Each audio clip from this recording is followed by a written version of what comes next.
अस्सलाम वालेकुम नाजरीन। आज की इस वीडियो में हम जिन्नात के दिलचस्प हक़ाइक़ के बारे में बात करेंगे।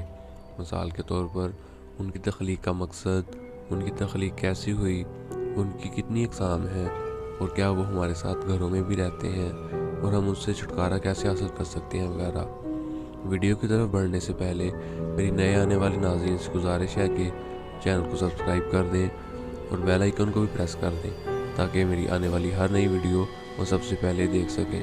तो बगैर वक्त ज़ाया किए वीडियो की तरफ बढ़ते हैं। तो सबसे पहले उनकी तख्लीक की बात करते हैं। जिन्नात की तख्लीक हज़रत आदम अलैहिस्सलाम को पैदा करने से 2000 साल पहले हुई।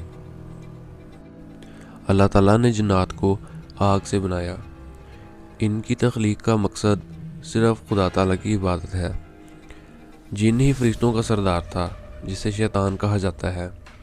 जिन्नात की 3 अक़साम हैं, एक हवाई जिन्नात, दूसरे हैवानी जिन्नात और तीसरे इंसान की शक्ल में आने वाले जिन्नात। हवाई जिन्नात जो हैं वो हवा में परिंदों की शक्ल में उड़ते हैं, जबकि हैवानी जिन्नात जो सांप, कुत्ते और बिल्ली वगैरह की शक्ल में रोनुमा होते हैं, और इंसानी जिन्नात जो कि इंसानों की शक्ल में हमारे सामने आते हैं। अब बात करते हैं जिन्नात की पैदाइश की। तो इसके बारे में 3 रवायात हैं। पहली रवायत के मुताबिक शैतान की एक टांग मोनस और दूसरी मुज़क्कर है। जब दोनों टांगों को रगड़ता है तो लातादाद अंडे पैदा होते हैं, जिसमें से लातादाद जिन निकलते हैं। दूसरी रवायत के मुताबिक शैतान ने शादी भी की है। और तीसरी रवायत के मुताबिक उनकी एक दुम है शैतान की, जो अपनी ख़ास जगह में दाखिल करता है तो उसके अंडे बनते हैं, जिसमें से लातादाद जिन पैदा होते हैं। जिस तरह इंसानों में सब इंसानों के बाप हज़रत आदम अलैहिस्सलाम है, इस तरह जिन्नात सब जिन्नात का जो बाप है वो शैतान है। जिन्नात पर इबादत वाजिब है, बिल्कुल इसी तरह जिस तरह के इंसानों पर वाजिब है। और जिन्नात को गायब का इल्म बिल्कुल भी नहीं है। और जिन्नात कहाँ पर पाए जाते हैं, ये क्या हमारे इर्द गिर्द घरों में भी पाए जाते हैं? तो इस सवाल का जवाब यह है कि मुसलमान जिन्नात जो हैं वो मस्जिद में नमाज़ पढ़ने, बयान सुनने भी जाते हैं। उनके बच्चे मदरसों वगैरह में भी पढ़ते हैं और हमारे इर्द गिर्द भी मौजूद हैं। और जिन्नात की अशकाल, जिन्नात जब भी ज़ाहिर होते हैं तो ज़्यादातर वो काली बिल्ली, काला कुत्ता या फिर सफ़ेद सांप के रूप में ज़ाहिर होते हैं। जिन्नात को अल्लाह ताला ने क़ुव्वत दी हुई है कि वो कोई भी शक्ल इख्तियार कर सकते हैं। जिन्नात इंसान की शक्ल इख्तियार कर सकते हैं, लेकिन इनके पाँव हमेशा उल्टे रहते हैं या फिर घोड़े या बकरी के खुर जैसे रहते हैं। और जिन्नात की मौत, जिन्नात की उम्र बहुत लंबी होती है, क्योंकि हज़रत ईसा अलैहिस्सलाम के ज़माने के जिन हज़रत मोहम्मद सल्लल्लाहु अलैहि वसल्लम के सहाबी भी थे। जब भी जिन मरता है तो किसी शक्ल में होता है, मसलन बिल्ली की शक्ल में था तो किसी हादसे की सूरत में मर जाए तो फिर जिन मारा जाता है। जब तक जिन असल हालत में रहते हैं, यानी कि गायबी हालत में, तब तक इन्हें मौत वाक़या नहीं होती। अब उनसे शादी की बात की जाए, इंसान के साथ शादी की, तो जिनकी बेटी जो है वो इंसान से शादी कर सकती है।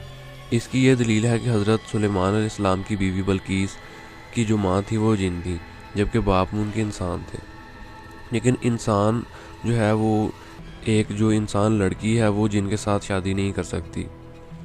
अल्लाह ताला ने जिन्नात को इंसानी दिमाग, उनके सोच और जिस्म पर कब्ज़ा करने की सलाहियत दी हुई है। और हमेशा गैर मुस्लिम और खबीस जिन्नात जो होते हैं वो इंसानों को तंग करते हैं।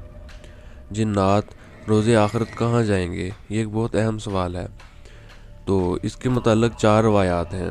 पहली रवायत के मुताबिक जो मुसलमान जिन्नात हैं वो जन्नत में जाएंगे, जबकि दूसरी रवायत के मुताबिक जिन्नात जन्नत में नहीं जाएंगे, लेकिन काफिर जिन जो हैं वो दोज़ख में लाजमी जाएंगे। तीसरी रवायत के मुताबिक अल्लाह ताला ने जिन्नों को परिंदों की तरह मट्टी बना देना है। चौथी रवायत के मुताबिक जिन्नात जन्नत और दोज़ख के दरमियान मौजूद एक दीवार के साथ रहेंगे। और खबीस जिन्नात जो हैं उनसे बचाव का क्या तरीका है, जैसे कि वो घरों में दाखिल हो जाते हैं। तो उसके मुताबिक मुख्तलिफ रवायात मिलती हैं। पहली रवायत जो है कि अगर घर में सफ़ेद मुर्गा पाला जाए तो खबीस जिन्नात घर में नहीं आते। और नंबर 2, जिस घर में लीमू होंगे वहाँ पर भी जिन्नात नहीं आएंगे।